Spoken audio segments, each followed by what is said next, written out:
Oh my goodness. That, Jason, is probably, I think, the hardest question you're going to ask. Interviews with writers, filmmakers, artists, and actors. That's a good question, though. That's an interesting question.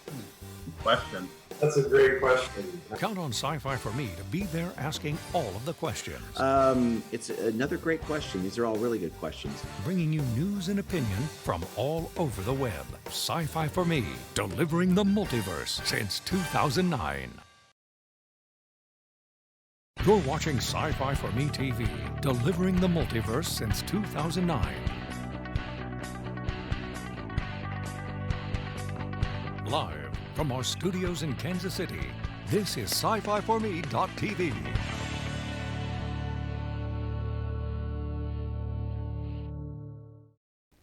So this morning we get ready for International Dog Day, and I have Office Dog all framed up there in the shot, and then he leaves. So that is how our morning is starting. Hello everyone and welcome. Thanks very much for being here. My name is Jason Hunt.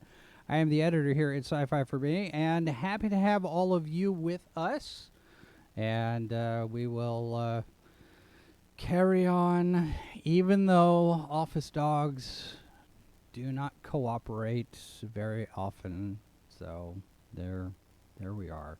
We begin, as we always do, with our event reports, and let me turn that off so we don't get distracted here. Mrs. Boss, would you like to start with some events, or you?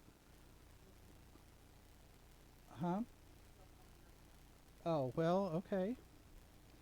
All right, well, we will start with our school closings list and give Mrs. Boss a chance to do some quality control back over there. We do have a couple of things. We've got a canceled event, Genericon in Troy, New York. This has been permanently closed, and that's all the information that we've got on that one. Not sure exactly what's going on there, but we also have this change in restrictions. Silicon in San Jose, California, scheduled for August 27th to 28th. They have lifted all of their restrictions, masking and vaccination requirements and testing and all of that. So all of that is done for them. And it's good to see a little bit of getting back to normal in some places around the country. So there is that to mark on your calendar. And are you ready, Mrs. Boss? Okay. Are you My there? mic is on. Okay. And yes, we do have noise over there. All right, and we've got some new events, some updates on the list. Yes. Yes, we do. Now, for anybody who is paying attention to what it is I do here with our list, you're going to notice that the number that we have this week is much lower than it was the last time that I gave us some new events to announce. And that is because I'm currently going through and making sure that everything that is on our master list is up to date and current. So, for instance, Mr. Boss just talked about a event that is closed permanently. They've just, with everything with the pandemic, shut down and have decided that there's no way for them to be able to bounce back from this. So that is why they are no longer going to be around. So I'm going through and making sure that what we do have will be around, so that if you go looking at our list, they are legit. So I do apologize, a smaller number, but at least I can say that so far there's over 1,000 events on my other current list that are completely legit still. So moving on, this week our new events are Gayucon D20 out of Los Angeles. Now that is a cruise, a furry cruise. GalaxyCon Columbus, Ohio. GalaxyCon Austin, Texas. G-Anime Winter in Gatineau, Quebec, Canada. Nerdfest in Swedesboro, New Jersey. S-Con in Escondido, California. German Viking Con in Dusseldorf, Germany, German StrangerCon in Neuss, Germany, and GCC Festival, or hashtag GCC Festival in Renbong, Germany, and I'm probably butchering those. German CastleCon in Solingen, Germany, Preserve Halloween Fest in Irving, Texas, and St. Pete Comic-Con in St. Petersburg, Florida. So our list is now 2,467. So like I said, I'm going through and I want to make sure that at least the 2,467 are completely legit. They are running and you can actually go to them. So don't be sad about that number, because at least it's going to be a good quality low number at this point. But this is not an easy job to do, and I need your help to make sure that at least this number is going up. And if you know an event, doesn't matter how big, how little, we want it on our event list. So send us an email at events@sci-fi4me.com or look for us on any of our social media platforms. We are over on Facebook. We are on Twitter. We are on Instagram. Shoot us a note. Shoot me a note.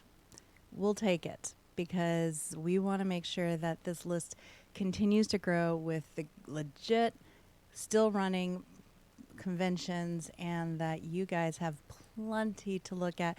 And while I am doing this, I am also making sure that our calendar is up to date.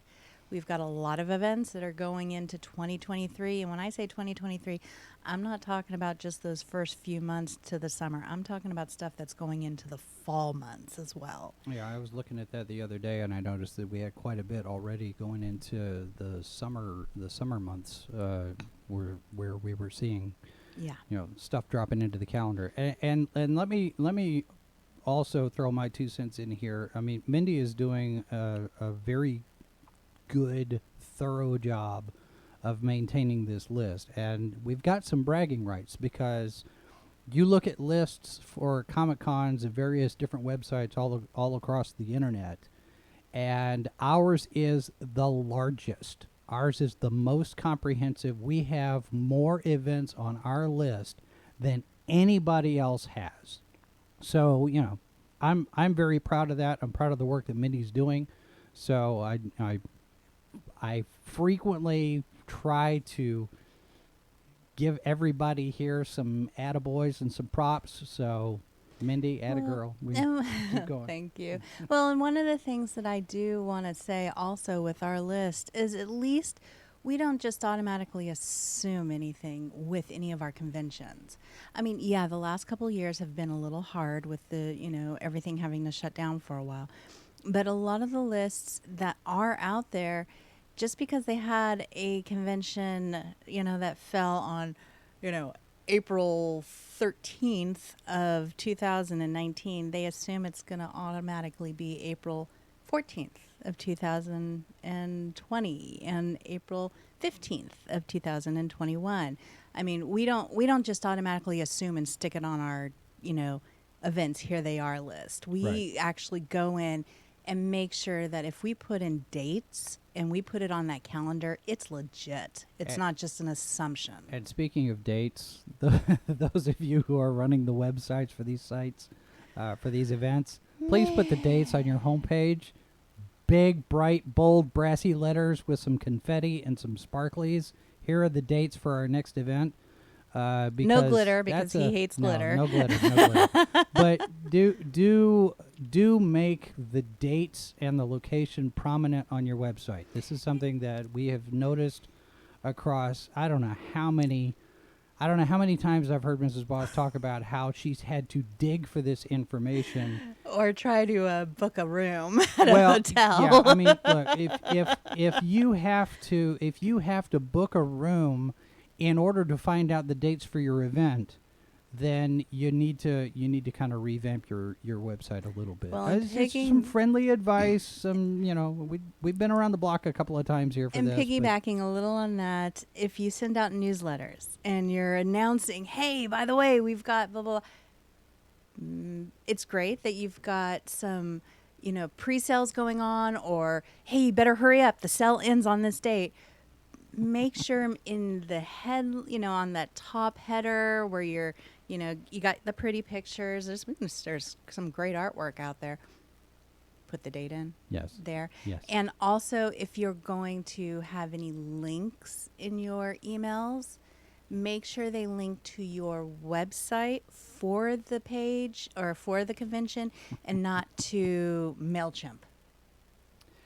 That could be a challenge, I think, right? So, okay. All right. My 2 cents. Okay. So, so there is our event update for the weekend. Mrs. Voss will be back a little bit later on with some Star Wars news as part of Salacious Crumbs. Now, we do have this one event story that's kind of an event story, kind of not, but it's related because it happened at an event. Gary Busey has been accused of sexual assault. It's allegedly happened at Monster Mania in New Jersey earlier this month. Several women coming forward with accusations, which he denies. He also says there are witnesses who can back up his denial, including a photographer. Back up his claim he did nothing inappropriate at any time. He's been charged with 4 counts of 4th-degree criminal sexual contact, 1 count of attempted criminal sexual contact, and harassment. This is according to the Philadelphia Inquirer. His arraignment is scheduled for August 31st. So there is that update on the latest on that. So part of our event coverage also includes helping you plan ahead if you're going to be traveling to an event. This is something also that we're the only ones that do this. The weather forecast for various different cities that are hosting various different events all around the world for next weekend. So here is that.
Thanks for watching Sci-Fi for Me TV.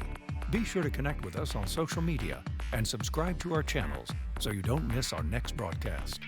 You're watching Sci-Fi for Me TV, delivering the multiverse since 2009. You know, Sci-Fi Snob in the chat talks about the weather music. I actually did a search earlier this week for a couple of music tracks that maybe we could use to refresh that.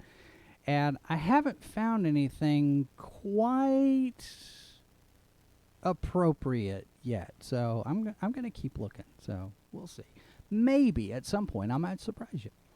All right, Millennium Media has announced the start of production on the new Red Sonja movie. It is actually shooting now, according to a report on JoeBlow.com. And we've got a new Red Sonja. MJ Bassett is directing. Says she wants to. She's wanted to make a Red Sonja movie since she was a teenager. Matilda Lutz in the title role now.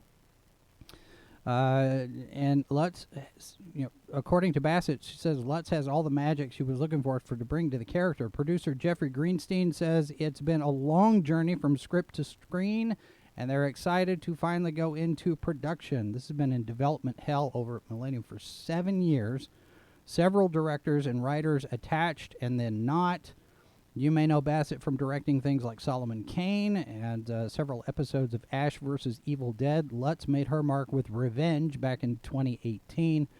The article over at Joe Blow says this is based on the comic books from Dynamite Entertainment, based on the character created by Robert E. Howard and adapted by Roy Thomas. So basically the Marvel Comics character, not the original Red Sonja of Rogatino, Sonja with Y. So we'll see. We'll see. It's coming. We'll see how it goes. I mean, she's not Brigitte Nielsen, but that may be okay. We've got a new trailer for The Rings of Power. It's 2 minutes and 36 seconds long. The first 2 episodes drop on September 1st. That's this coming Thursday, with subsequent episodes following weekly, with the finale on October 14th. We will link to that trailer in the notes. And just a couple of hours ago, this is us staying on top of breaking news here. This news broke from Drop. The company makes things like headsets and keyboards, and now includes these 2 Lord of the Rings designs. They're available for pre-order. The keyboards tie in with the new series. The green one has Elvish script on the keys. The black and gray one has a Dwarvish theme. Each one of these, $169 for a keyboard. There you go. Shout Factory has announced a deal to distribute the medieval film Kingslayer, which is starring Stuart Brennan as Richard the Lionheart. Is based on historic events. It's the story of a nation on the brink of chaos. One man has to choose between love and destiny before the kingdom falls. This will be out on digital, video on demand, Blu-ray, DVD, October 18th. And we've got a link to the original trailer in our notes if you want to check that out. Actress Debbie Mazar has joined the cast of the Netflix reimagining of Greek mythology. It's called Chaos, with a K, like K-A-O-S, like the bad guys on Get Smart, remember? She'll play Medusa. This is coming from Charlie Cavell, who's developed it in writing and directing. The cast includes Jeff Goldblum as Zeus. We reported a few weeks ago he had replaced Hugh Grant. They're currently filming in Spain. The show is described as a darkly comic contemporary take on Greek mythology, exploring love, life, and power in the underworld. So we'll see how that goes.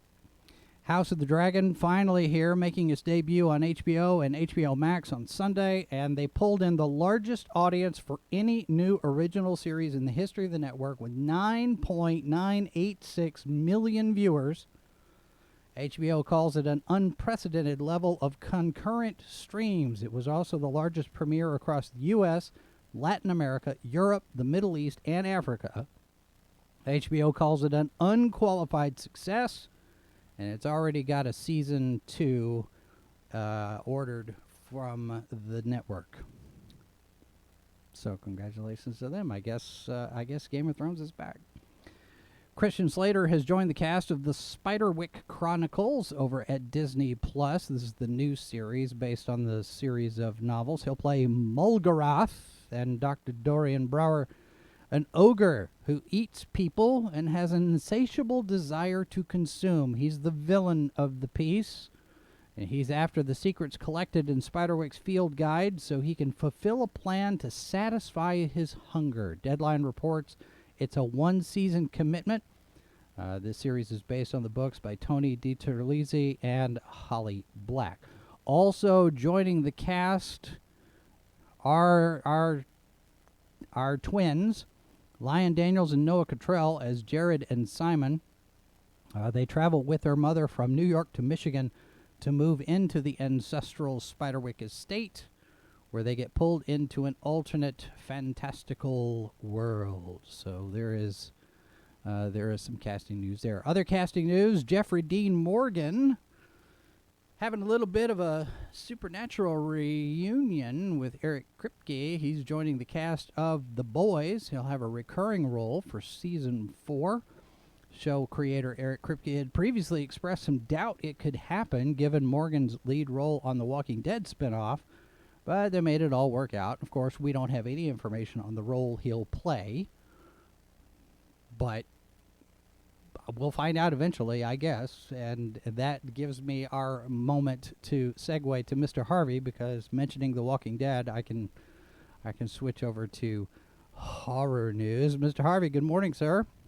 Good morning. So, how do you feel about Jeffrey Dean Morgan going to The Boys? Is that what character do you think maybe he could be playing? Don't know. I'm very curious to see what they're going to do with him.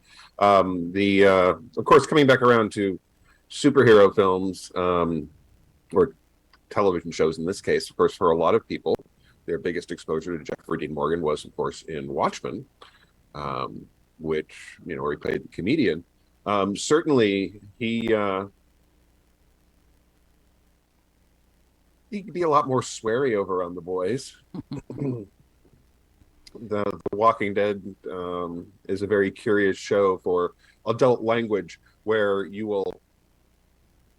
they have allowed to say 2 certain level swear words an episode, and then everything else turns into the kind of thing you get on an airline as you're watching some movie as you're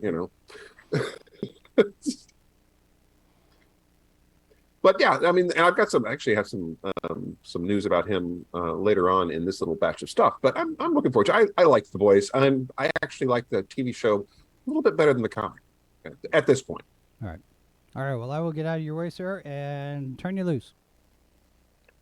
All right. Good morning, everyone. Hope everyone is having a good weekend so far. I know it's still early, but nonetheless.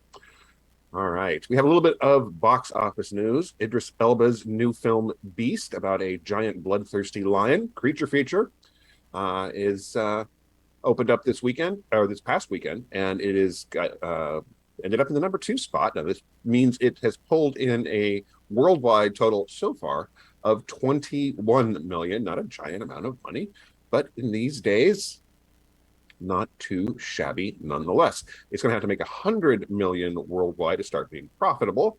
So it's on its way, but we shall see. This is a Universal Pictures production, and obviously we'll have some more news about that as things move on. Orphan First Kill, the prequel to the film that, 12 years ago?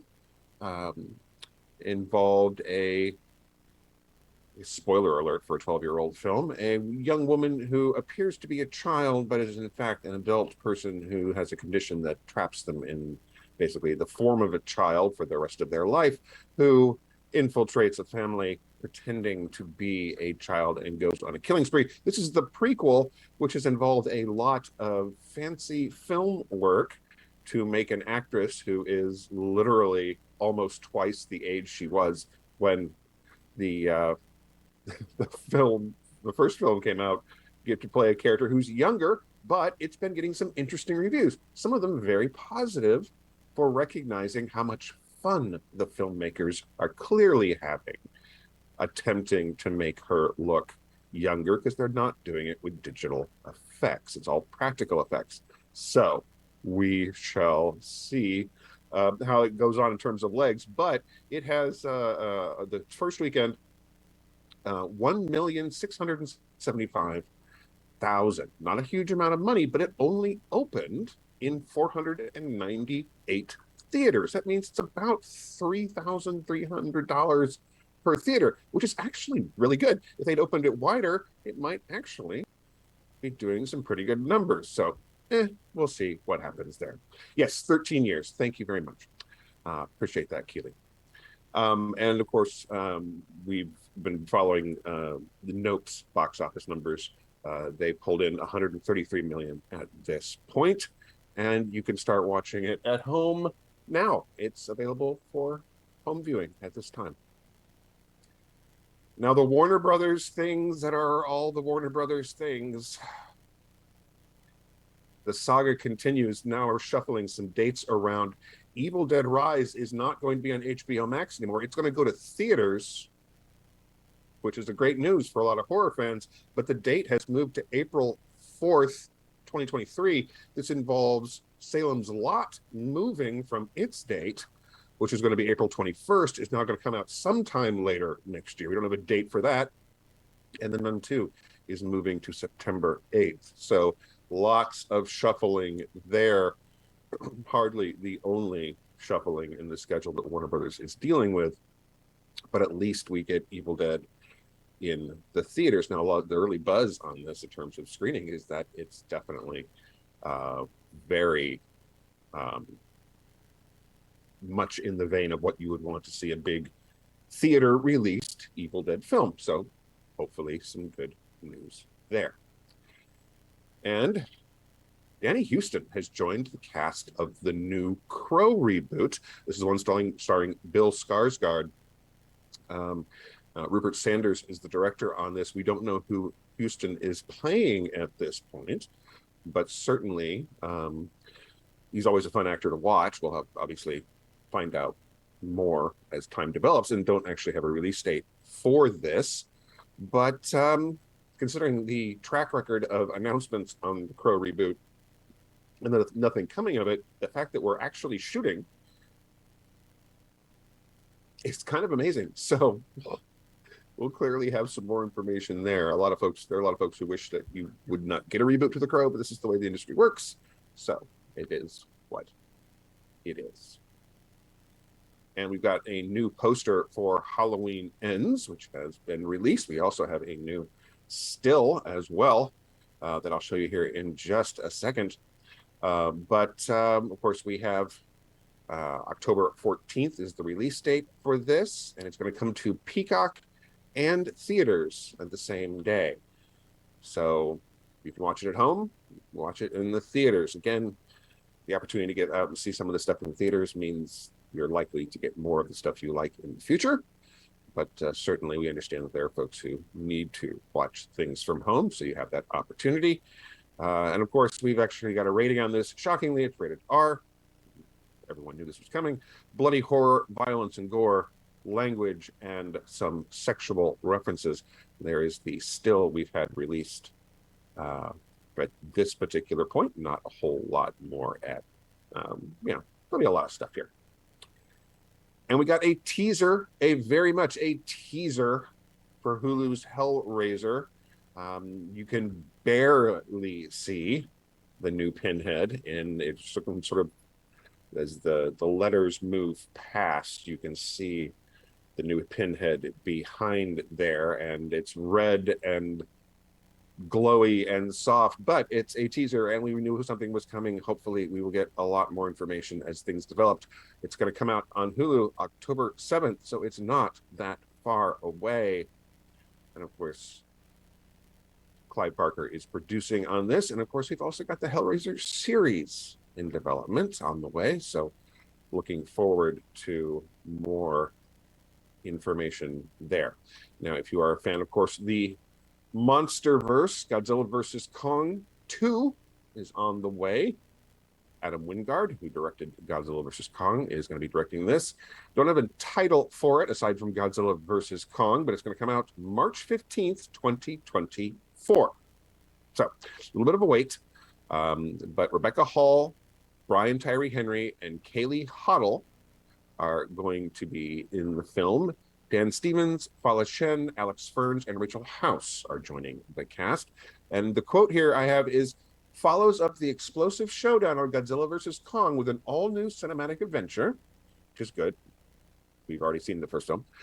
Pitting the almighty Kong and the fearsome Godzilla against a colossal, undiscovered threat hidden within our world, challenging their very existence and our own. Dun, dun, dun. It's going to dive into the history of these titans, their origins, and the mysteries of Skull Island and beyond, while uncovering the mythic battle that helps forge these extraordinary beings and tied them to humanity for forever. So there you go. And finally, BioShock is going to make its way into, well, it's going to make its way to Netflix. I say make its way to film, but it's going to be a film. It's just going to be on Netflix. Deadline reports that Francis Lawrence, who is the director of Constantine and I Am Legend, is the director of this. There's been a long discussion about BioShock coming to TV, coming to film. It is finally on its way. Apparently, it's not here yet. We'll see. Michael Green is the writer on this. Netflix and Take-Two Interactive have teamed up for this. supposedly looking to develop it as a franchise, some sort of universe here. Everybody still wants to do that. But we will see as we get closer. Still time for it to derail, like a lot of other Bioshock potential properties have. And Insidious, this is the original poster of the original film, but Insidious 5 has actually wrapped shooting. July 7th, 2023 is its release date. Patrick Wilson took to Instagram to say, "Lights out on our next installment of the Insidious franchise. Second leg of the journey is done. Now on to post. To my entire cast and crew, thank you for the drive, the passion, and the hours. And a big thanks to all the partners, spouses, families, friends who dealt with our wacky schedule." So we'll obviously have a lot more there. Don't have an official title for this. It's Insidious 5, but most of them have had subtitles. It was shooting under the title Fear the Dark, but that's not the official title. And Thomas Jane is returning to the world of horror with a little bit of vampires. A film called The Slayers, which does not appear to have any connection to the Buffyverse, but he is a vampire hunter, which is an action comedy horror hybrid. It's going to come out in theaters, digital, and on demand October 21st, 2022. So right around the corner. First I've heard of this. First this has popped up. But Thomas Jane, Kara Hayward, Jack Donnelly, Lydia Hurst, Malin Ackerman. We mentioned Watchmen earlier. Of course, a lot of people know her from that. And Abigail Breslin from Little Miss Sunshine are all in the cast. Thomas Jane plays a character named Elliot Jones, who's a vampire slayer. He's taking revenge on all vampires who, it's very personal for him. They murdered his daughter. He's finally tracked them down to their hidden base, but he's going to need help. So we'll have to see what this. Of course, comedy and horror often work very well together. And I don't have a title image for this because there doesn't seem to be one out there right now. It's a Paramount Pictures film called Significant Other. Don't know a whole lot about it. It's got an R rating. It's for violence, gore, and language. Micah Moore from It Follows and The Watcher is written and directed by Dan Burke, Rowan Olsen here, Robert Olsen, pardon me, and they were behind the film Villains, which came out in 2019. Apparently got a lot of buzz. I'm not familiar with it myself. A young couple takes a remote backtracking trip through the Pacific Northwest and face sinister events, leading them to realize that everything about the place is not as it seems. That's really all we know at this point. It may be coming to Paramount Plus, maybe coming to theatrical. Don't know. So, obviously, as things develop, we'll come back around to it. And When the Screaming Starts is coming through Screambox, which is Bloody Disgusting's streaming platform, September 20th, so not too far here. This film has gotten a lot of buzz. Connor Boru is the director on this, and it follows a journalist who teams up with an aspiring cult leader serial killer, and gets a chance to tag along, and he thinks this is a big break, and of course it does not go that way at all. Mixture of horror and comedy, and kind of a mockumentary. Lots of really positive buzz here. Premiered at Fright Fest. It's been making the festival circuit. Named the best sci-fi horror feature at the 2022 London Independent Film Festival. So certainly something to watch for. Excuse me, cat. Thank you. Not helping. All right. Felines, love them, but all right. And the film Creepers has gained 2 more cast members. This is the adaptation of the David Morrell 2005 horror novel. Shane Paul McGee and Brennan Keel Cook have joined the cast. He also is a lady named Kat Shank has joined the cast as well, but we don't seem to have a whole lot of promotional photos of her as of yet. And filming has begun, so we'll obviously look forward to something in terms of a trailer not too far from now, I would imagine. And we don't have a poster yet for the new film I Saw the TV Glow, coming from A24, but we do have the poster for We're All Going to the World's Fair. And this is Jane Schoenbrunn was the director on this, and she's going to be directing I Saw the TV Glow. Now, all going to the World's Fair was a very atmospheric and disturbing coming of age, a little bit of body horror kind of social media commentary film. Got a lot of positive buzz, not terribly surprised. She's been picked up to do something to do for A24. But the premise of I Saw the TV Glow is two teenage outcasts bond over their shared love of a scary television show. However, the boundary between TV and reality begins to blur after it's mysteriously canceled. So apparently it's been written and shot and production has wrapped. So we'll obviously hear a lot more about this. Apparently there's a lot of music involvement in terms of the folks behind the scenes. Indie rock artist Lindsay Jordan, musician director Fred Durst, Haley Dahl's Sloppy Jane, and King Woman are all involved in some capacity. So it'll be kind of interesting. And Mia Goth in this first promotional image here from the film Pearl. This is the origin story to one of the villains from Ty West's film X. This is coming out again right around the corner. Last stuff coming out in September, October of this year. September 16th. This is the new image. The film is set in 1918 and tells the origin story. So if you have not checked out Pearl, probably should. We're going to watch this film. Goodnight Mommy is getting an American remake. We knew this was coming. We're going to be on Prime. Naomi White is starring in this. I actually had thought this had come out already for some reason. Spate of recent remakes, of course. September 16th, again, right around the corner, is coming to Amazon Prime Video. This is a remake of a Austrian film. But producers of the Austrian film are on board, so we'll hopefully see something good come out of this.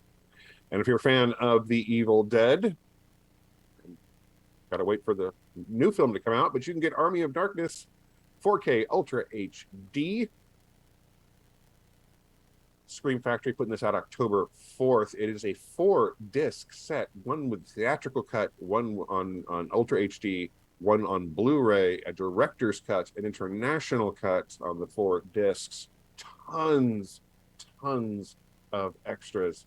And of course, you've got the Steelbook version as well.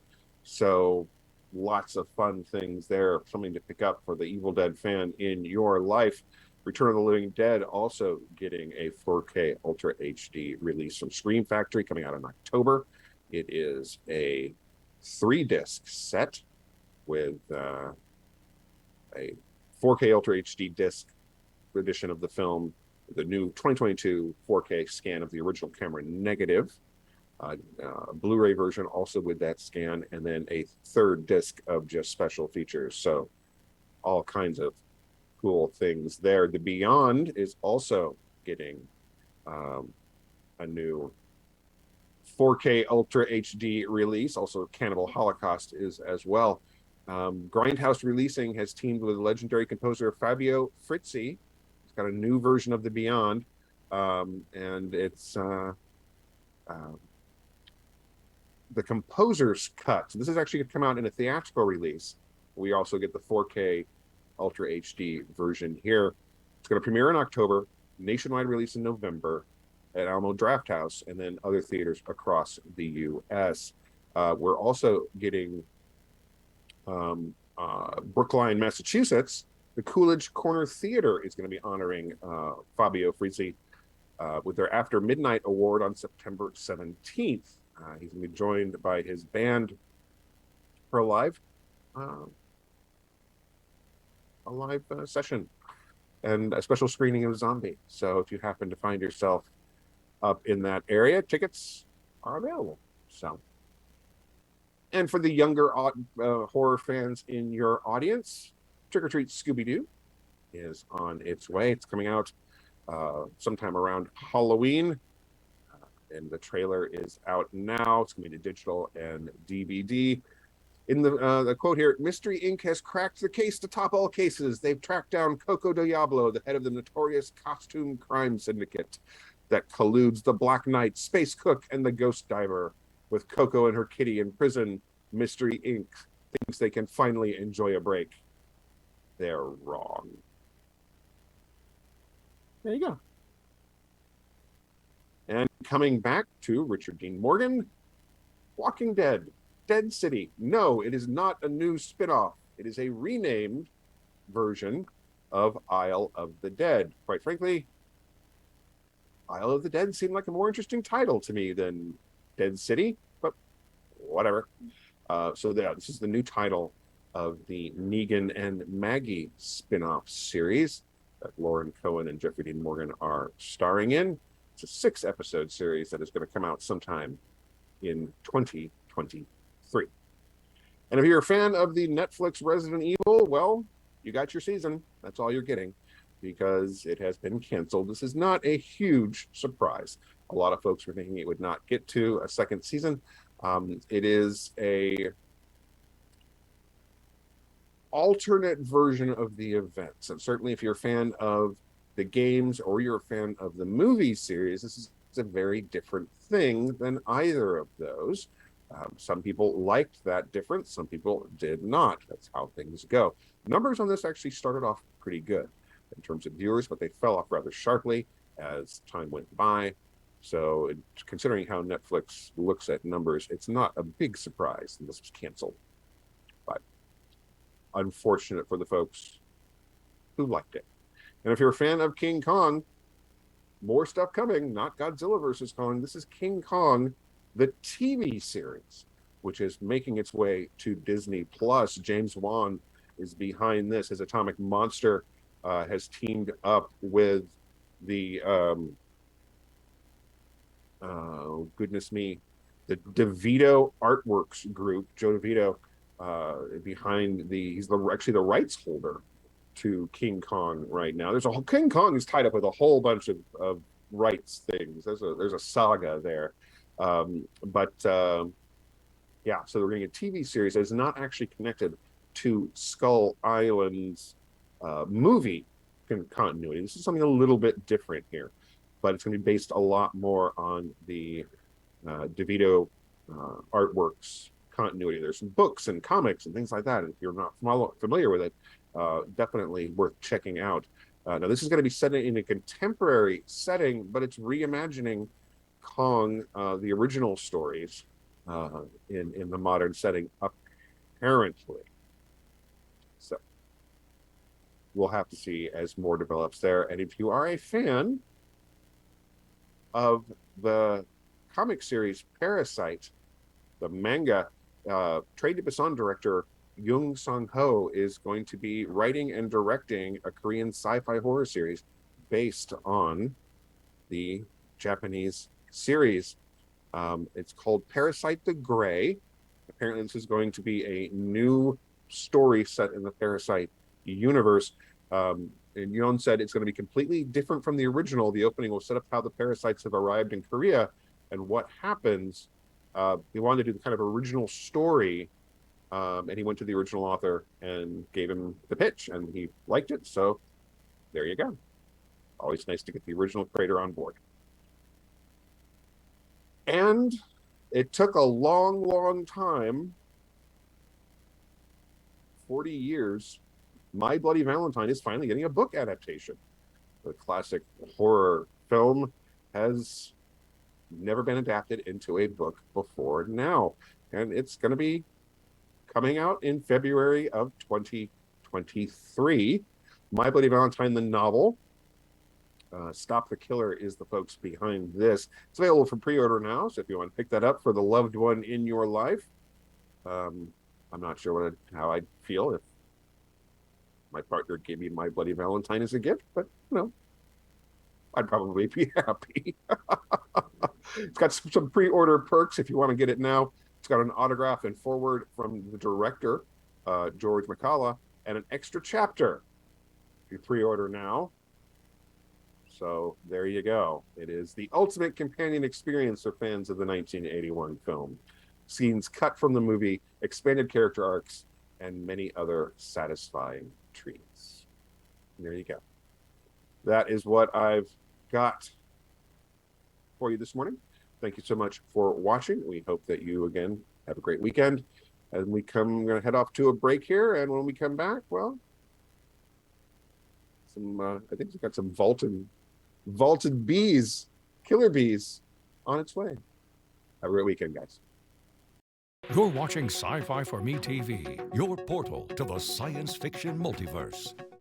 Sci-Fi for Me is about to take you on an incredible journey into the realms of science fiction, fantasy, and horror. Interviews with writers, filmmakers, artists, and actors. Conventions and fandom, previews and reviews of movies and television. Sci-Fi for Me is working to be the most popular science fiction magazine in the solar system. Subscribe now and enter the fantastic world of Sci-Fi for Me, delivering the multiverse since 2009.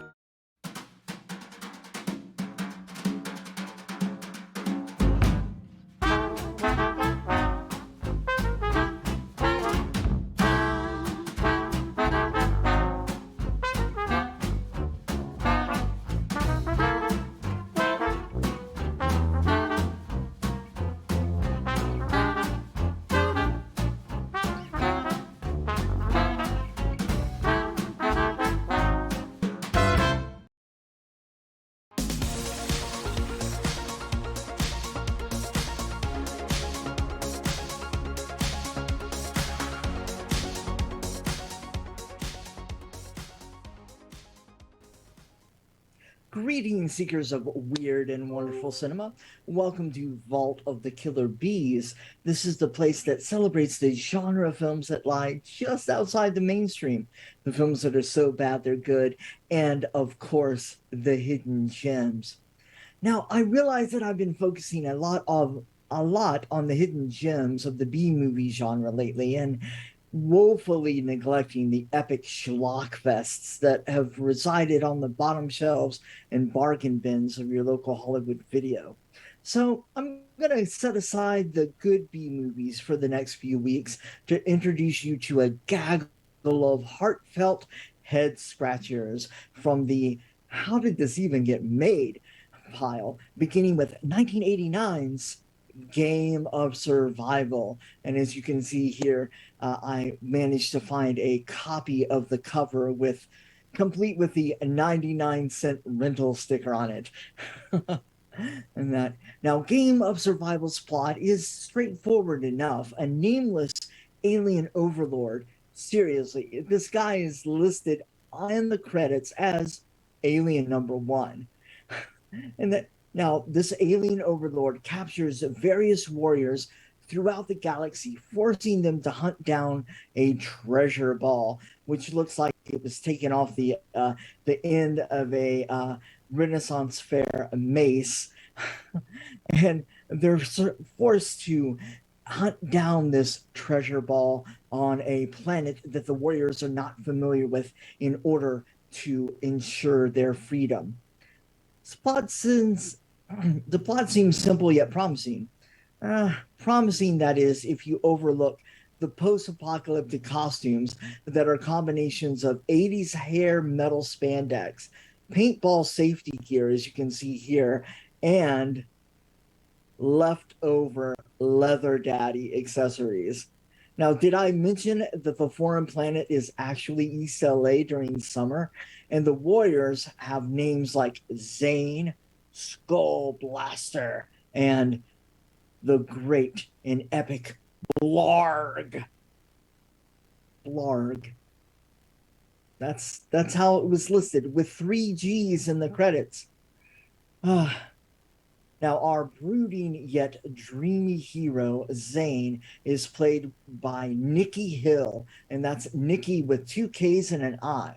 Totally 80s hair metal, right? Now, he also contributed to the fight choreography for the film. Now, actually, all of the warriors improvised their fight scenes, and they're thrilling in a backyard LARPing sort of way. Now, director Armand Gazarian would later go on to be the director of photography for various exercise videos, such as Spin Pilates, Weights and Balls. And as of 2017, he directed several episodes of the Ghost Hunter Adventures, but it's Game of Survival that it's truly his masterpiece. Now, it's the perfect piece of sci-fi schlock for a watch party that's guaranteed to have you rolling with laughter at its sincere attempt to make an exciting post-apocalyptic thriller with no budget and performances that would make my southern grandma say, bless their hearts. Now, Game of Survival is available to stream on various platforms and as a restored Blu-ray special edition through Vinegar Syndrome. It's jam-packed with special features. I really, really enjoyed it. I've got a copy of it here. It's got two different covers. You've got the treasure ball right there and the 80s style graphics. And then you've got the other alternate artwork here that makes it look a lot more exciting than it actually is. But as I said, it's perfect for a fun movie party. And that was our first look into some of the schlock that I have lying around here in the vault. Hopefully you enjoyed this week's episode, and if you did, give us a like and subscribe to Sci-Fi for Me TV so you don't miss out on any one of our wonderful programs like Vault of the Killer Bees, and of course Foreign Bodies and the Rancor Pit, and of course our weekend show Good Morning Multiverse. And thank you once again, and that does it for this trip into the Vault of the Killer Bees. You're watching Sci-Fi for Me TV, delivering the multiverse since 2009. The concept of flying cars is just a terrible, terrible idea. Yeah. It is a disastrous idea. People can't drive on a level, flat surface, let alone, it's, trust me, this is one of those things where you want Con to be thinking two-dimensionally. The H2O Podcast, Monday night at 8, only on Sci-Fi for Me TV. Hi everyone, Jason Hyde here. I'm the editor at Sci-Fi for Me, inviting you to join me for real talk about the issues of the day, plus in-depth conversations with creators and experts in and around the science fiction, fantasy, and horror genres. We're live from the bunker, Monday through Thursday at 1 p.m. Eastern, 12 Central, only on Sci-Fi for Me TV, delivering the multiverse since 2009. You're watching Good Morning Multiverse, live on Sci-Fi for Me TV. And yes, I'm going to have to redo all of the promos for Live from the Bunker because I think we're going to stick with our Monday, Wednesday, Friday schedule because it seems to be working out. All right, moving right into some more news. We've got another hint of a tease for Wakanda Forever, courtesy of artwork for Hasbro's Titan Hero series. For those who are familiar with the character of Ironheart in the comics, this suit here looks to be a combination of the Mark II and the Mark III suits. Plus, we get a look here at Shuri and Namor. This is November 11th in theaters. We'll see how it looks when it's actually moving and not just a photograph of an action figure. Disney Plus Day is coming, and so is Thor Love and Thunder, making its debut on the streaming channel on Thursday, September 8th, as is the new version of Pinocchio. And some people who have seen Pinocchio online, some stills of that character in the live-action version, A little freaked out at the Uncanny Valley. It doesn't look quite rendered enough. I don't know. We'll see what it looks like when it's actually moving. Plus, we got 2 making of specials, one on Thor 4 and one on Obi-Wan Kenobi. And we'll have a little bit more on that here in a little bit. News broke yesterday also that director Matt Shankman will now be the director of the Fantastic Four reboot. At least he's in talks. We also get word that Shankman is out of the director's seat for Star Trek, regardless of whether he takes Fantastic Four or not, because the schedules didn't line up. The fact that Shankman is jumping from a long-in-development project to something a little less long in the tooth might indicate the Trek film isn't going anywhere yet, probably not anywhere near ready to go in front of the cameras. In a statement from Paramount, they say they regret the timing didn't work out for him to direct Star Trek 4, whatever it is that's going to be called, but they're grateful for his many contributions and are excited about the creative vision, looking forward to bring it to the audiences around the world. According to Kevin Feige, the Fantastic Four movie will kick off Phase 6, and currently it's scheduled for November 8th of 2024. And Shankman's name started circling around when John Watts backed out in April. And since we're mentioning Star Trek, let me make this programming note, because this week we're going to forego Tribble Bites as part of this show because it is right now the 56-year mission going on in Las Vegas, and plenty of news coming out of that. So Tribble Bites will be live tomorrow evening. Not sure exactly what time yet. So be watching our social media for announcements and links. But I wanted to just make sure that everybody saw that and knew that's what we're going to do this week. That's the plan. And you know how plans go, right? All right. All right, now, Spider-Man just had his 60th anniversary. It's Iron Man's turn coming in 2023. Marvel Comics has announced a new title, Invincible Iron Man, written by Jerry Duggan with art by Juan Figueroa. They're going to introduce a new menace who's coming after Tony Stark, and Duggan promises an epic tale with plans for old foes and some flashbacks to classic armor suits. This will be on shelves December 7th. And there's also another team-up on the way from Marvel, and we got a taste of it with a one-shot here not too long ago. Now we're getting a miniseries, Mary Jane and Black Cat. This is from writer Jed MacKay, artist Vincenzo Carratu, part of the upcoming Dark Web crossover. This spins out of the Mary Jane Black Cat Beyond Number One shot from earlier this year. This time, their mission takes them to Limbo. Dark Web kicks off in November. This miniseries will go on sale December 21st. And last Saturday afternoon, Hasbro revealed the latest edition on their retro carded line of the Marvel Legends series of action figures. This is Ghost Rider on a throwback 90s style card. He's got 6 accessories, 2 head sculpts, interchangeable hands. This is available for order now, but it looks like it's sold out.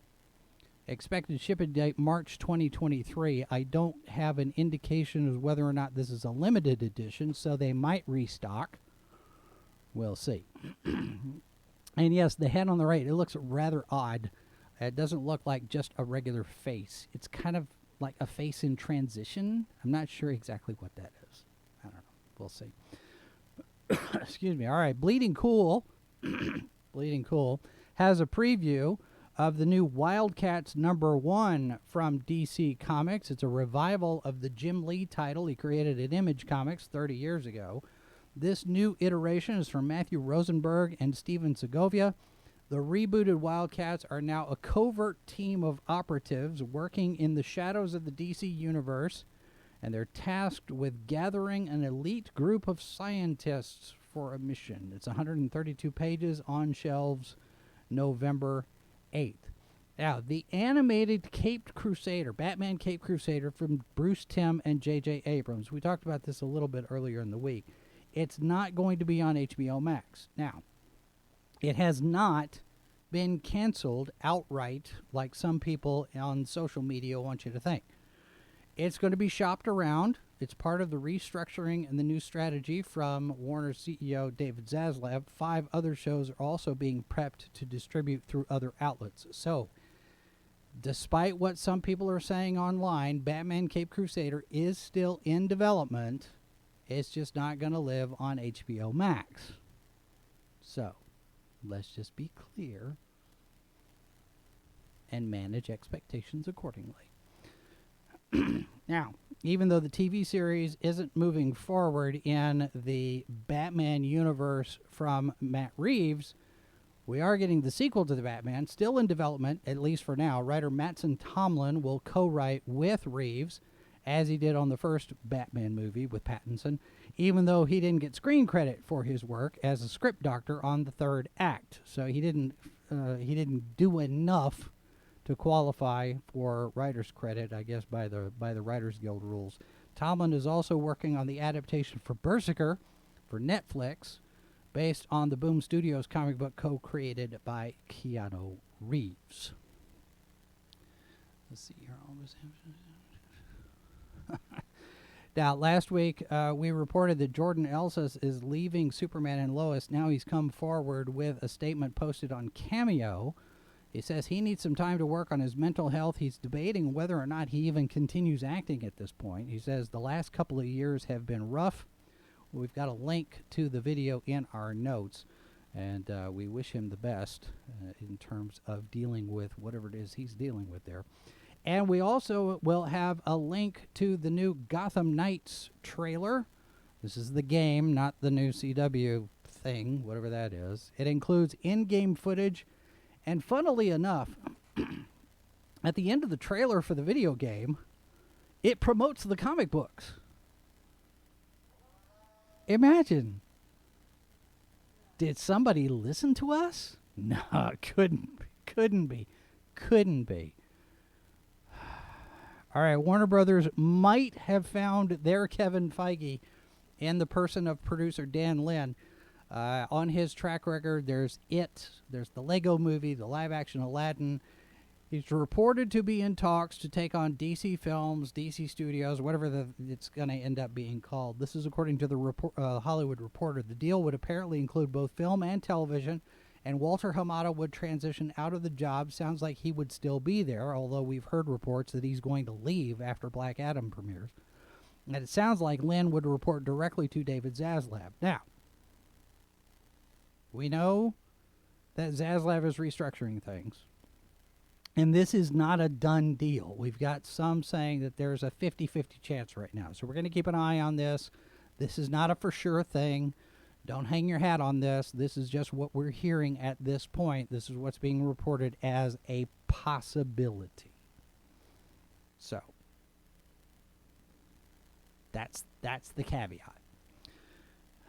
Batgirl cast member Ivory Aquino took to Twitter to post a thread directed to CEO David Zaslav, also known as Zaslav the Butcher, appealing for a release of the film following the secret screenings that are not so secret now. These are the funeral screenings for cast and crew. Aquino suggests that the response to the film's cancellation may well have spurred on new interest in seeing it, saying if there wasn't a marketing budget just a month ago, well, that's been taken care of by the events of the last few weeks. I'm not sure that that's how that works, Ivory. That's not how that works. Now, the shakeup over at Warner Brothers Discovery continues. This week, we learned about the funeral screening for Batgirl. That happened on the same day that Ezra Miller and his agent Scott Metzger met with Warner executives. This was the first time, apparently, that he's met with Michael DeLuca and Pam Abney.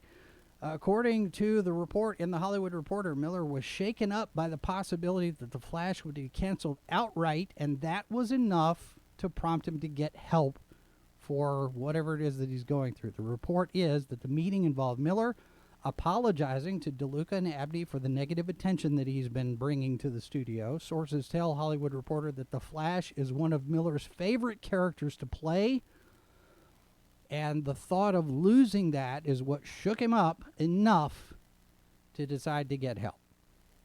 Warner representatives had no comment. Hopefully he gets the help he needs.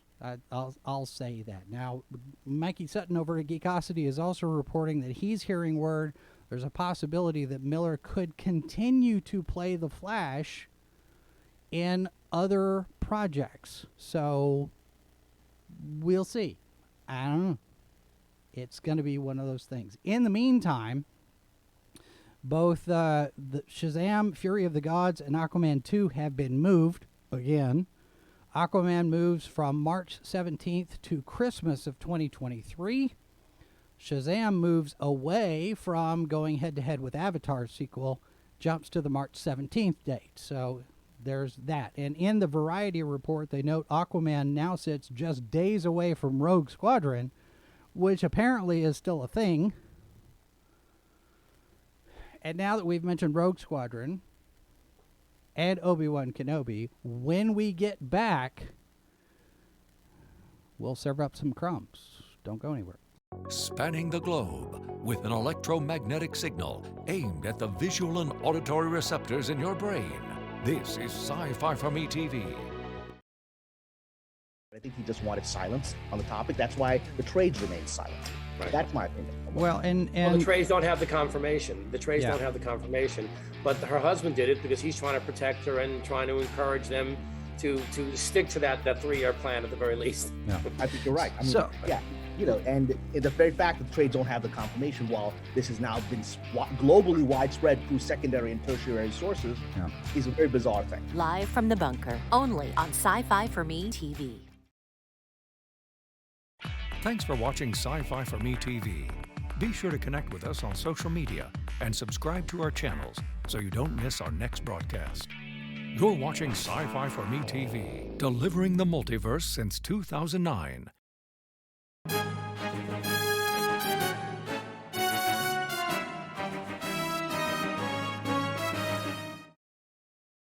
Welcome to this week's... Yep, you're on. Okay. Hello and welcome to this week's Salacious Crumbs. Now, according to Disney's listing for September, Season 2 of The Bad Batch will not be premiering on September 28th, as announced with the May release of their teaser. The move of Andor to September 21st has some speculating that something could happen, since this week is the week before The Bad Batch's premiere.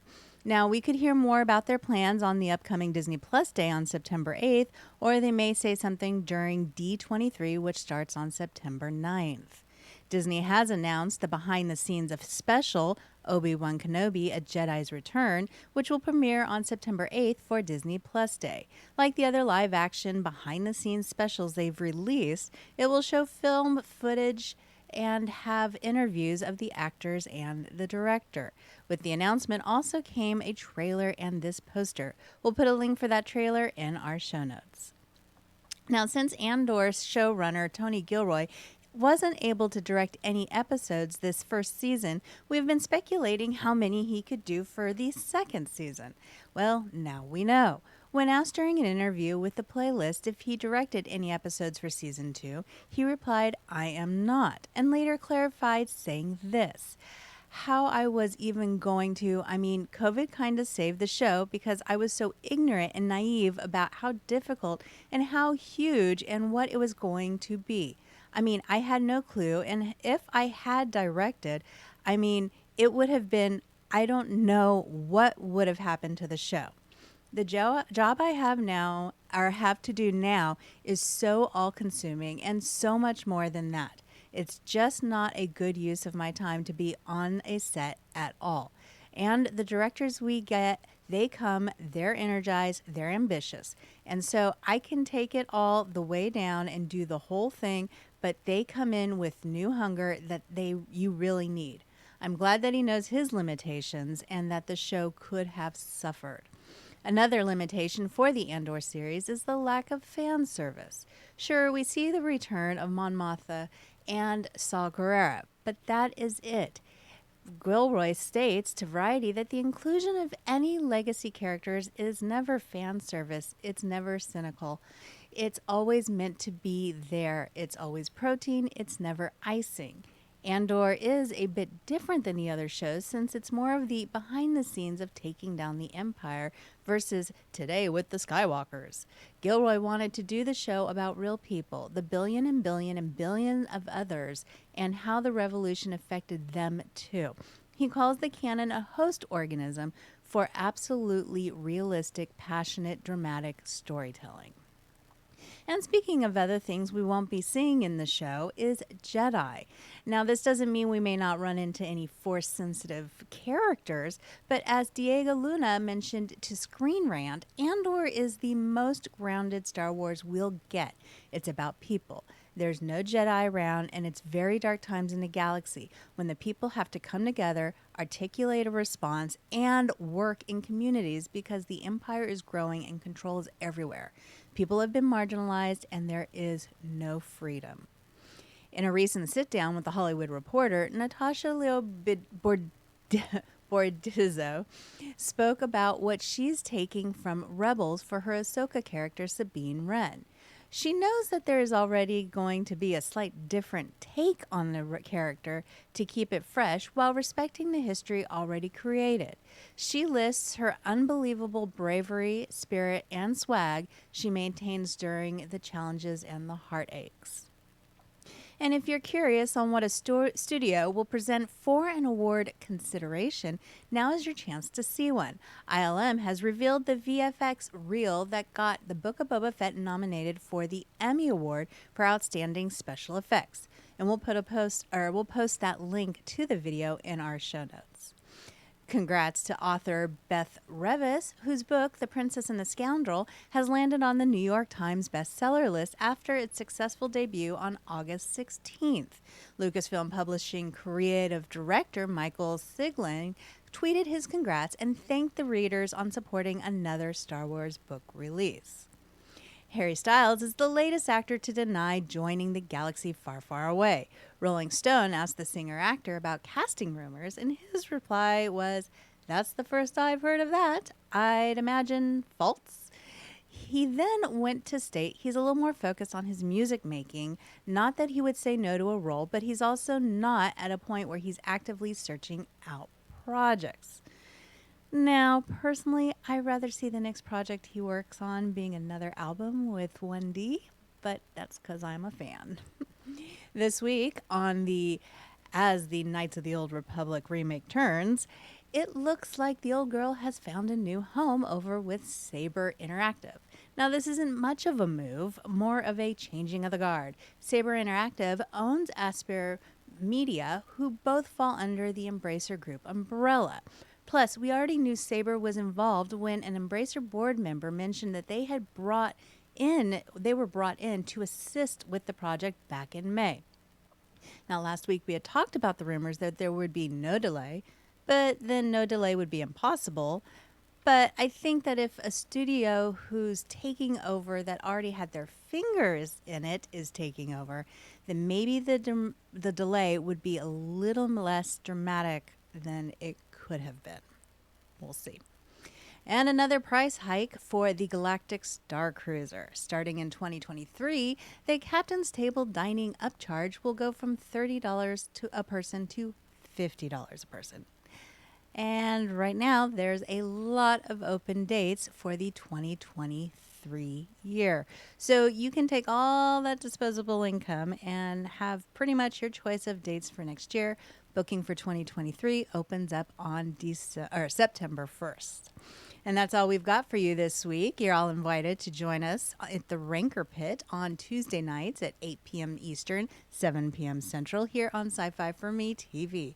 No telling what we're going to discuss or who may show up, but in the meantime, you can connect with us over on the socials. Salacious Crumbs is on Facebook and on Instagram, and make sure you hit that like button.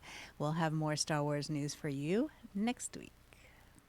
You're watching Sci-Fi For Me TV, delivering the multiverse since 2009.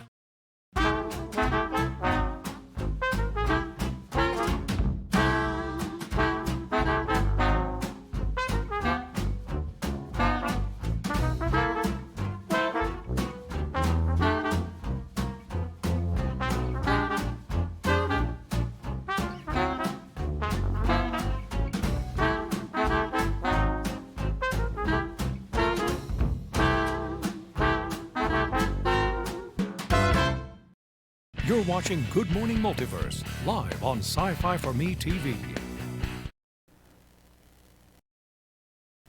Another Saturday, another campaign to take a look at, and this one we've talked about before. It's a series of comic books that features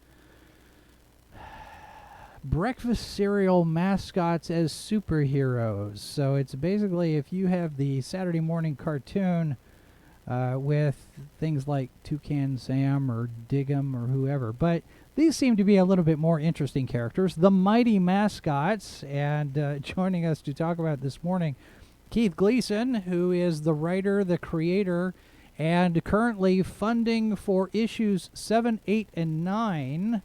Welcome, sir. Good to have you back. Yeah, thank you for having me, Jason. Yeah, definitely. Great to be back, too, by the way. So I remember one conversation that we'd had and some different things that you have talked about with regard to the characters and the various different scenarios, because the initial thought was these came out of a chemical, some kind of a mishap thing, and these mascots went through a 3D printer, and now they're alive and they're superheroes with special abilities. Yeah. And I remember various different conversations about what other kinds of characters that you could start incorporating into this, and the Crest toothpaste commercials came into the conversation at one point, and now you're getting into computer characters, mascots, and that sort of thing. So where are we sitting right now in the Mighty Mascots timeline? So, much like I guess with any comic property, you kind of want to build your an entire world. I would love the Mighty Mascots to have as many cool villains as, say, like Batman or Spider-Man has, or even the Flash. And so that's sort of where I'm going with this. So every storyline, every multi-part storyline, I'm hoping to introduce a brand new villain or team of villains, or and the mascot list is like endless, so you could really build an incredible universe, thinking, just by what's out there, with these particular 3 issues, I am, number 7 is a standalone issue, but it's going to look at the corner of the insurance mascot universe. Okay. So we're going to be looking at my versions of Affleck, the Progressive, all those commercials that still have mascots, right? For insurance. And then the part 8, issues 8 and 9 is going to be a 2-parter where I look at like my version of like Sprout and the Jolly Green Giant, basically. So and those 2 issues I've been dying to get to since I conceived the series. So. And that would be the GOG, right? The giant orange. What was it? The Gloomy Orange Goliath. Gloomy Orange Goliath. That'll be something.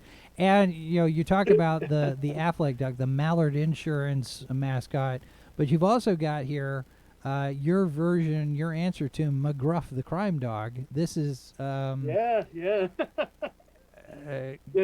that's part of the fun of the title, is to like take stuff that exists, and find create my own version of it, but also try to make it so that my version of it could be its own character and its own, it's got its own sensibilities and character arcs and everything like that. So I think that's part of the challenge for me, and I love doing that. So I felt like the mascots needed like a police support kind of character, like a Commissioner Gordon, right? Kind of help them out going forward with as the stories start getting bigger and bigger, Now, how big of a universe are you sitting on right now? Because I see this lineup of your roll call here, or your bowl call, as it were, and now you're adding new characters and new scenarios. how big is this so far, and how big do you want it to get? I think the sky's the limits. I mean, I'm not putting any kind of limitations on it. So let's see where it goes. That's the way I operate. But also, like, the thing is I want to introduce a bunch of villains, a bunch of, heroes too, and side characters and stuff like that. But I also want to, develop subplots the way Chris Claremont used to do on X-Men, and have or even in Spider-Man, have older villains that have been part of the series come back. Like, there's a subplot starting to run I show it in issue 6 and then again in issue 8, where we see the Crown Team leader plotting his escape from the mascot prison. So I would love to bring those guys back and have a new villainous plot that they have to stop. And, now the Crown Team is the Toothpaste Crew, is that right? Yes, yeah. Okay. Based off those wonderful Jack Kirby Crest commercials, which everyone, if you haven't seen them on YouTube, go look them up. They're amazing. Yeah, those really good. And this kind of project, when you first launched this, I'm thinking to myself, this is so much fun as a concept. Yeah. And it's got something that a lot of comic books nowadays don't seem to have. The sense of, let's not take anything too seriously, let's just have fun. And you've really embraced that with, I mean, even the artwork doesn't look, it's not grimdark, it's not a lot of hard etched lines or anything like that. It really does feel like something that might have been put out by Gold Key or Whitman or something back in the day, where this is aimed toward kids, even though your stories are not necessarily aimed toward kids. This is general audience stuff, right? Yeah, definitely. I would say the tone falls somewhere between a Batman animated series, or Spider-Man and Batman comics from the 1970s and 1980s, where there was stuff going on in them. You would see a character die or something, but you're not necessarily seeing them piles of blood or people being ripped apart, but they did it very tastefully. And I remember when I was growing up, being a kid, I wanted a little more from my cartoons, and comics kind of gave me that. They treated it a little more serious than, I guess they could get away with it more than a kid's cartoon, So I'm trying to hit that kind of tone. Even if you look at issue 7 cover, I mean, it's arguably it's a dark image. I mean, there's they're looking at the dead body of a duck mascot, but at the same time, I had Ian, I said, don't put any blood, make sure he's got X's in the eyes, so it's got kind of like a wink cartoon kind of death, Right. Yeah, that's the cover. And then I have Grunt smoking, which that's kind of poo-pooed upon nowadays too. And but when I was growing up, I mean, Nick Fury smoked, Wolverine constantly had a cigar in his mouth, so it was stuff that I wasn't I wasn't about to run out and buy a pack of cigarettes after I read a comic book. So it just, something about a smoking character gives it just a little bit of an edge, ambiance, and it's a nice characteristic, especially for a cop character, Well, the other thing is, since you have mascots here that are somewhat recognizable in terms of their analogs in the real advertising age, have you gotten any kind of pushback from anybody? Has Kellogg's reached out and said, "Hey, we don't really think you ought to be doing that"? Have you run into that yet? No, nothing yet. But it's as the book gets bigger, I'm wondering if I will get some of that. I know when I did the second story arc 4, 5, and 6, there was a couple characters that were a little too close to the analogs they're based off of, so I had Ian go back and rework it some more. Specifically, the Tomb Raider character and the Street Fighter character. I had them go back and change symbols, change hair color, things like that, just to kind of make it separate. Yeah. Yeah. So you've got breakfast cereal mascots. You've got the toothpaste crew that have shown up. Now you've gone through video game mascots. Now you're going through the insurance stuff, and you're going to get into, I guess, food products next. I mean, with the Jolly Green Giant, and then Jolly Green Giant, and I'd love to. I'm also starting to formulate the fast food. I'd love to get to the fast food mascots. I also definitely want to do at some point the monster cereals. I think those guys would be great. Oh yeah, that would be fun. Yep. But you've got to do all of them. Yeah, exactly. And the other ones I would like to do that I think would be really good is the Hostess mascots, like Twinkie the Kid and remember Fruit Pie the Magician, all those guys. Well, that could be a lot of fun. And with your fast food stuff, I mean, McDonald's. Not only do you have Ronald McDonald, but you've got all of the other characters, all of the periphery characters. Now, do these mascots that are in your world, are they eventually going to get their universe of characters? Because if you've got, McGruff the Crime Dog has the sidekick, Yogi Bear has Boo Boo, Toucan Sam has all of the other little toucans running around with him.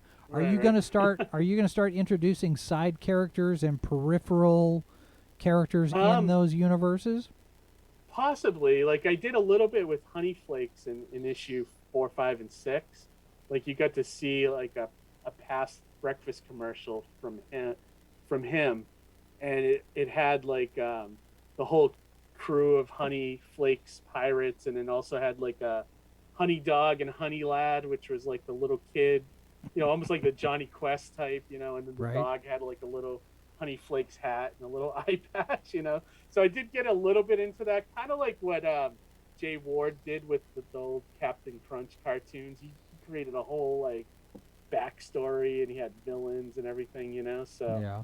And I see the eye patch here. This is kind of clever. Now, how difficult was it to find a vendor for this?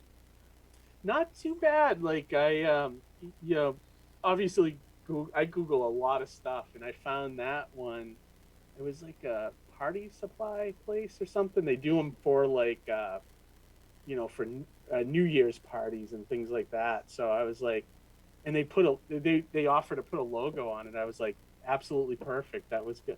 I was like, should I put Mighty Mascots on it? And I thought it would be better just to put the Honey Flakes logo on it. Yeah. But if we get up to 7,000, everyone gets that added to their order for free, which is it's like a bonus perk, or a stretch goal. That's very cool. So I'm hoping we get there. I'm very close to hitting the campaign goal, so I think we're gonna do it. And then after that, I'll probably keep the campaign in demand as I create the issues.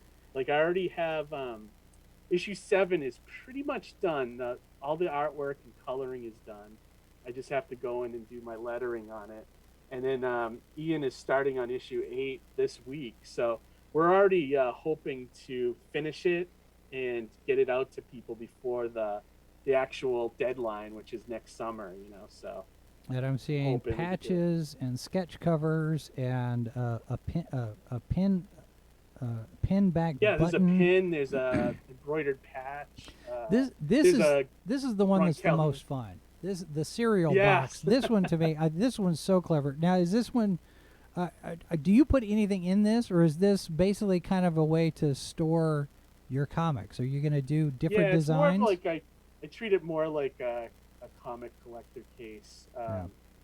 People just, you probably fit about, I don't know, maybe 25 comics in there, and that's when I sell it at shows. That's what I tell people it is a comic collector case. I often get people saying, "Oh, you should make the cereal," and it's like, yeah. I mean, I don't know with the expiration dates if that would be a smart idea or not, you know. But well, plus you got to go through FDA and all sorts of government hoops on that and stuff.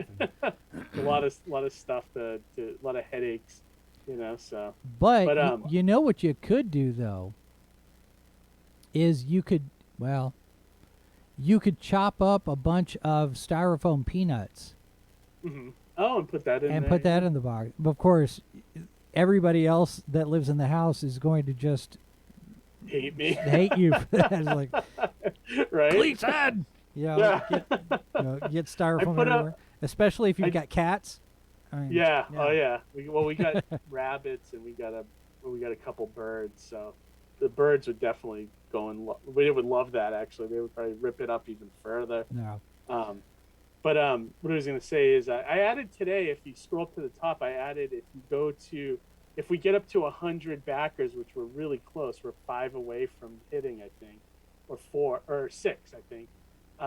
Everyone gets a collectible box top. Remember, like in the back of the day when you had to rip them off and then mail them in the for proof of prizes purchase, and stuff like that. Right. Yeah, proof of purchase. Yeah, definitely. So if once we hit 100, anyone that backs a physical perk is going to get that added for free. So now, is this going to be die cut with the tab in it, or is it just going to look? That I haven't like decided. I'm going to see if I can get it at a reasonable price. If not, I'll probably just put it out just like it looks, Yeah. But we'll see if I can get a die cut and they'll do it for a reasonable cost, maybe. Yeah. So. That'll be fun. Yeah. And yeah, you've got I think so too. You've got a number of different perks here. You've got a lot of different stretch goals. How do you feel the campaign's going so far? Because you're getting toward the tail end. Is this the first 30 days? First 30, and I am thinking about extending it another 30, but I'm hoping we hit before the end of the first 30, which is very possible, I think. Okay. Now, if you do hit your goal at the 30, are you going to extend it anyway, or no? I think so. Yeah, I think so. And I may add a couple items, for purchase, between now and the last 30. And yeah, just try to get a little more excitement going, with the second half of it. And then I'll probably go in demand after that as well.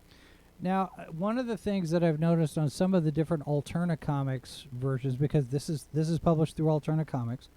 Yes. There are ad tiers that are available. Some of the campaigns that Peter Samedi has put together. Are you doing anything like that, or do you have plans for that, where people can buy ads in your book as one of the perks? I never talked to Pete about it, but I wasn't planning on doing the ad stuff, but maybe. I guess I would have to talk to him. I know it'll probably be available when these come out for the real Alterna launch, probably a year from now. I know he usually offers every book in the campaign with the ads, so right. I don't know. I think Robert Geronimo might have done it on his last Blood Realm, but I can't. I don't know. I'd have to go back and look. For me, it just seemed like a headache to try to coordinate all that, But I don't know. It might be a thing to help get the numbers up again, So. How have sales been for the actual regular published run outside of the campaign runs? Pretty good. I think because I've done a campaign this year and I did a campaign for the last 3 issues. So, I'm kind of pulling from that pool a little bit with, I think I had a lot more orders on my campaign. And then when the Alterna stuff came out, it was a little less, Sure. Because people had already bought it, but I do a lot of conventions around here in the New England area too. And I sell pretty good there. Mostly I'll put all 6 issues out for $10 and call it a breakfast special or something, and people just buy it up. As that's the one thing I love about the Alterna stuff, because it's on newsprint and it's so cheap and affordable. People don't even bat an eye buying 6 issues for $10, and they sign them and they love that. So I do a lot of I try to have a good presence both offline and online as far as comics goes. Well, online, the campaign is Mighty Mascots issue 7, 8, and 9, currently funding over on Indiegogo. We will have a link in our notes. You can also find Keith over on Twitter. Reckless Gleason is the handle. Are you on any of the other social media where people can find you, or is it just Twitter that people look at? Twitter is probably the best place to find me. But I am on Instagram. I am on Facebook. I don't check those quite as much. I'm on LinkedIn. I'm on YouTube. And I'd say that's probably about it. Okay. Yeah, and that's my channel there, the Indie YouTube Comics channel, Relay. Indie Comics Relay. So we will have a link to all of these in the show notes. And we'll get ready to have you back the next campaign. Keith Gleason, thanks very much for being here, sir. Thank you. Yeah, thank you for having me again. And we have a cooperative office dog. At least he's in one place and is settled. So, International Dog Day, ladies and gentlemen, senior office dog. So, there you go. All right, and the Mighty Mascots campaign is very close to that 100 backers threshold for anybody who is interested in that. Also, funding over on Kickstarter, the next project from Zombies Need Brains. 4 new anthologies for their 10th year in business. Now, the way this operates, they run the crowdfunding campaign, and this money gets used for all four anthologies. At least that's the plan. So as much as they can get everything put together, this will fund 4 anthologies throughout the year, and it's a combination of established authors and new authors. So these 4 are going to be Dragon-esque, telling stories through the dragon's perspective, so dragon POV stories. Game On, with stories centered around games, whether they're real games or fictional games for the story you're telling. Solar Flare, featuring stories where humanity has learned to live with Earth, not just on Earth. And then Artifice and Craft, stories revolving around art and the magic that lives inside certain artistic works. Some of the established authors contributing anchor stories: Eric Choi, Kat Rambo, we've interviewed both of them, David B. Coe and D.B. Jackson, Barbara Ashford, Christine Smith, Gail Z. Martin and Larry N. Martin, and Catherine Valente. Once the anthologies are funded, there will be an open call for new talent to contribute. Selected authors will be paid, and the books do qualify toward membership in the Science Fiction and Fantasy Writers Association. That's their new name. We'll have a link in the notes. And first it was over on Kickstarter. Now it's on Indiegogo after raising $142,000 in the first campaign. The Exiled, written by Adam Lawson, co-created by Wesley Snipes and Keith Aram. Illustrations by Gabriel Santos. Colors by Valentina Biancani. It's a 140-page noir sci-fi graphic novel that Snipes describes as Seven meets Blade Runner. Detective Niles Washington is pursuing a serial killer 5,000 years in the making. We'll have a link to his video about it in our notes, as well as a link to the campaign. Over at Dark Horse, Brian Michael Bendis has a new series launching, a superhero comedy called The Ones. It's co-created by with artist Jacob Edgar. The story about every hero who was told they were the one, and of course the one to save everything and save everybody is their destiny.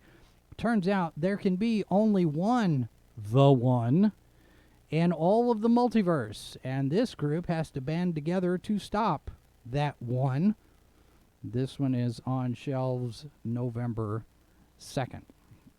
And the Mighty Morphin Power Rangers have hit a milestone coming up over at Boom Studios. Issue number 100 of the current ongoing title will hit stores next month, September 28th to be precise. It's the final issue for writer Ryan Parrott, and there's a roster of returning artists to help tell the story. It's a deadly threat. It's on the way, one that threatens every Ranger and everyone in the universe. Each copy will also include one of 10 collectible trading cards. Comics Beat has a preview. We'll make sure there's a link to that in the notes. Weta Workshops. I didn't know that they were doing this, but they're doing this. They're getting into the Tomb Raider anniversary with 3 Lara Croft figures. One of them's already sold out, this particular one here. And it is, these are part of the Mini Epics line.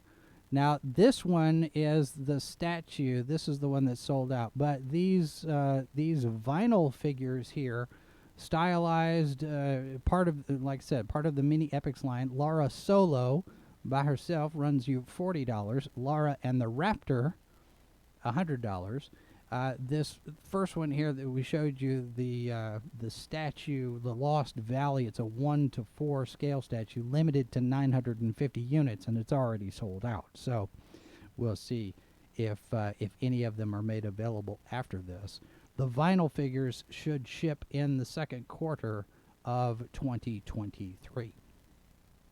Online trading card marketplace TCG Player is being acquired by eBay, and it's a deal worth $295 million. eBay announced the news in a press release earlier this week, saying they expect to close the deal in the first quarter of 2023. And of course, that's going to depend a lot on regulatory commissions and committees and whatnot saying that it's okay for the deal to go through. But these days, lately, it doesn't seem like government agencies have any kind of a problem with any kind of a deal. So there's that. All right, so speaking of games, Gamescon's going on this weekend. Here's Mark with some gaming news.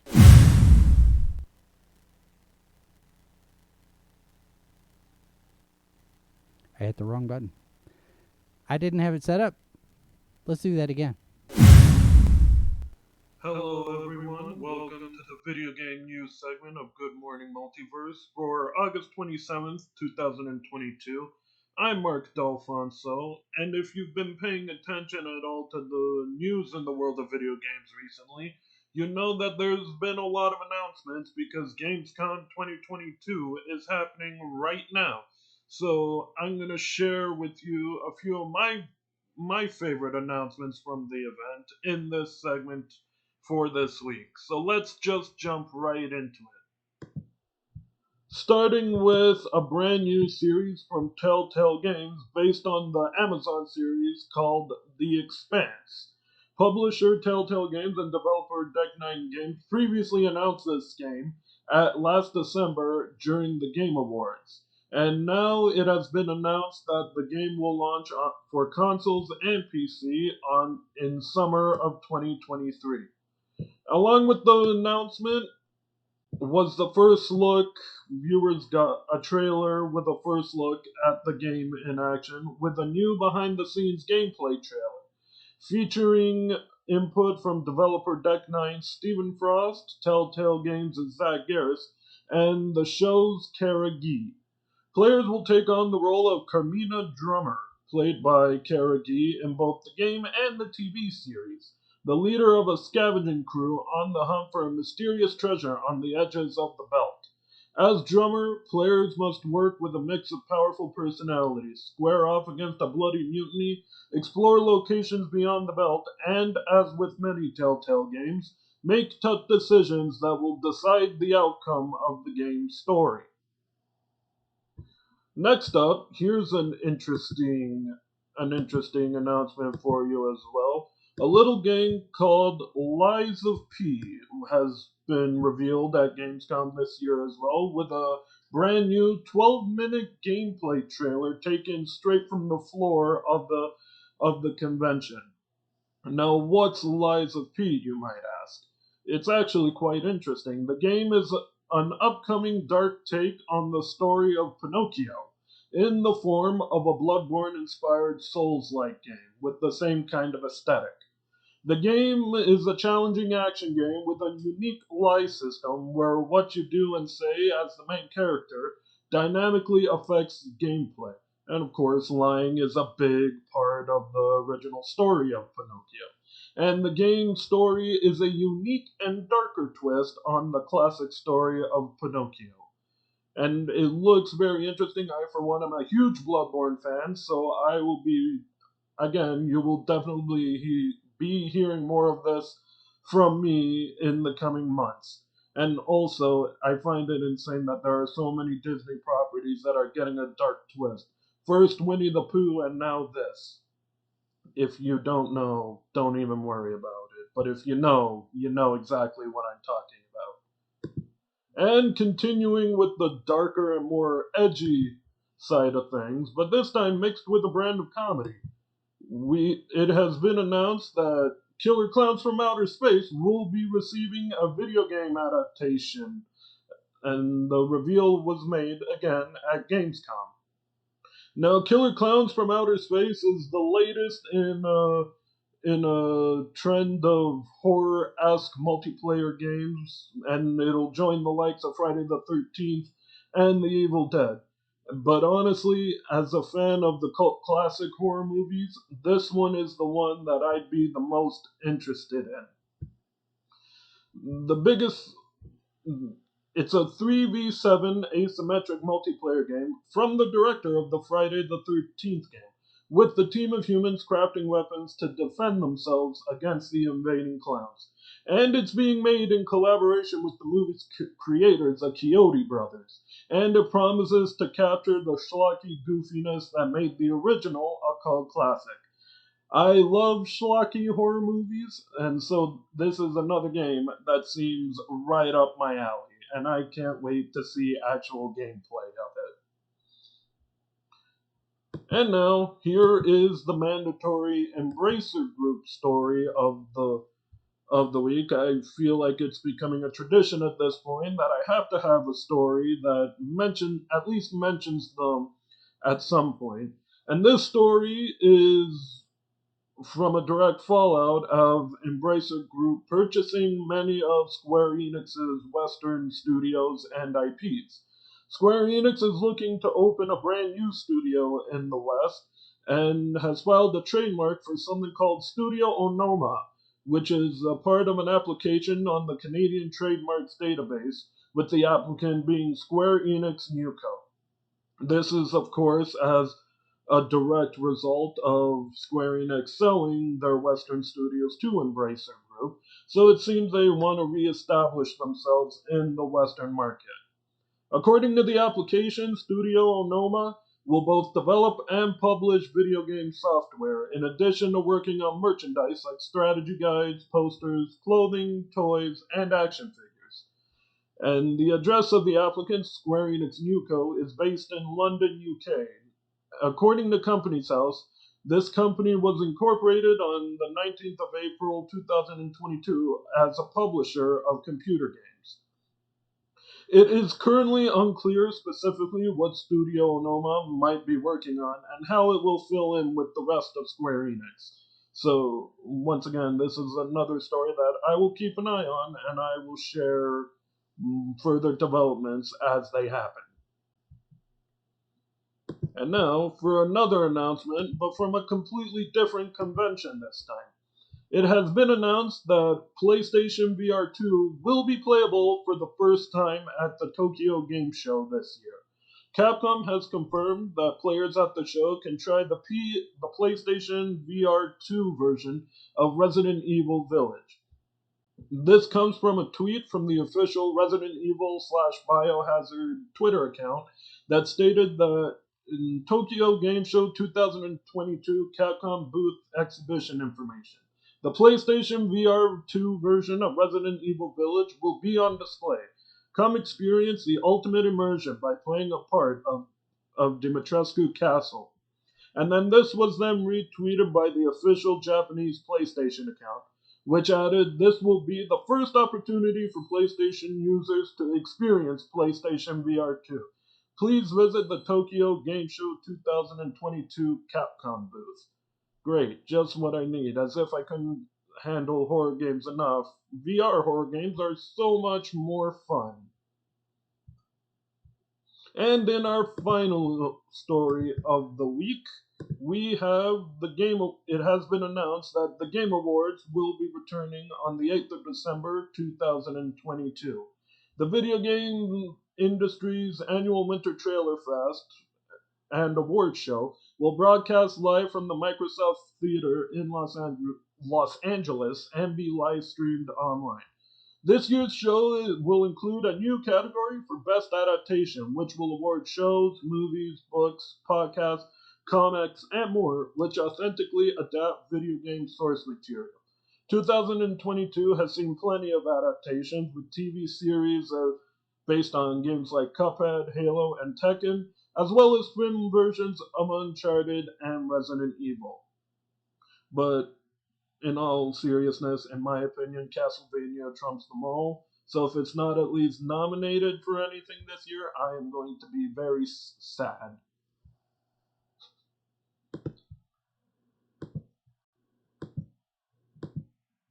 And there you have it, folks. Just a little nugget of news for this week. Of course, I couldn't cover everything that I wanted to about Gamescom because otherwise we'd be here all day, and I already go over time enough as it is. So, for sci-fi4me.com, I'm Mark D'Alfonso. Like and subscribe and push all the buttons that support us. And I will see you next time for more video game news. All right, Mark, thank you very much for that. And just to let you know, Mark and I are having conversations about expanding our game coverage. Way back in the day, we had this show called The Grid, and we're talking about bringing it back. So, besides the segment that we've got on Saturday morning, we are talking about putting something on the regular over on our Twitch channel. So you can find that over there. We will let you know, of course, connect with all of the socials and everything for announcements as we roll that out.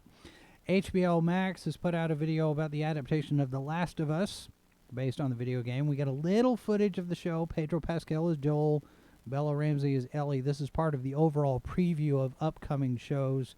It includes Succession, The White Lotus, and more. But The Last of Us is in that video. We'll have a link to it in the notes.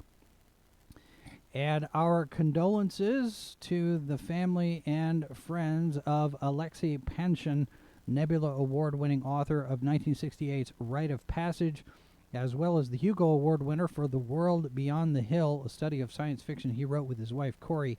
Panshin also won the Hugo Award for Best Fan Writer in 1967.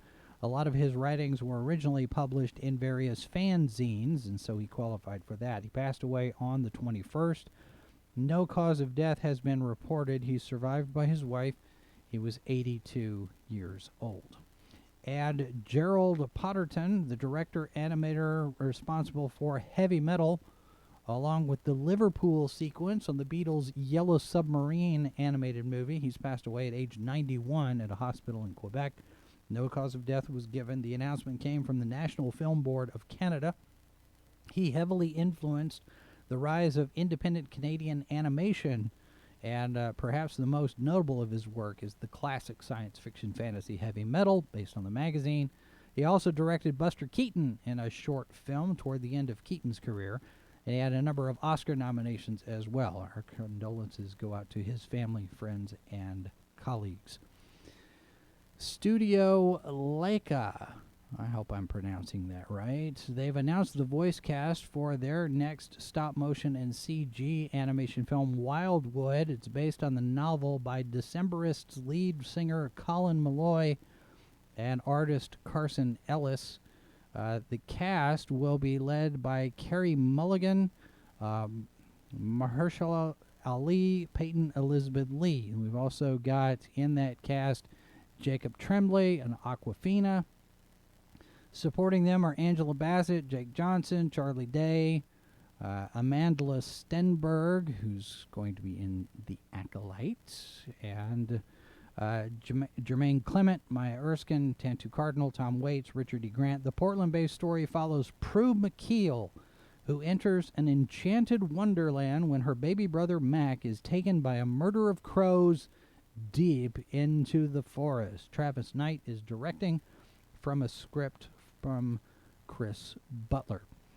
And The Umbrella Academy has been renewed for a fourth and final season at Netflix. Series creator, executive producer, showrunner Steve Blackman thanked the fans, stated they'll get the fitting ending for the Hargreaves siblings' journey that started 5 years ago, promising to keep them all on the edge of their seats. So if you're watching, There you go. It's going to be tense.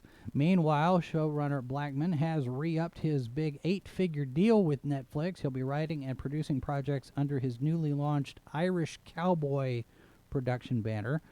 He's currently developing 2 sci-fi series. The first is Horizon Zero Dawn, based on the PlayStation action-adventure video game, set in a post-apocalyptic United States inhabited by robotic creatures. Michelle Lovretta will be a co-showrunner on that. The second is a drama, Orbital.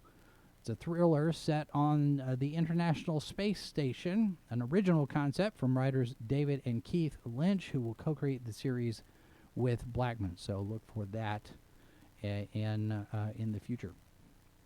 All right, so Tim told you about Francis Lawrence going to adapt the BioShock adaptation. So I'm going to skip that story and go to our last story.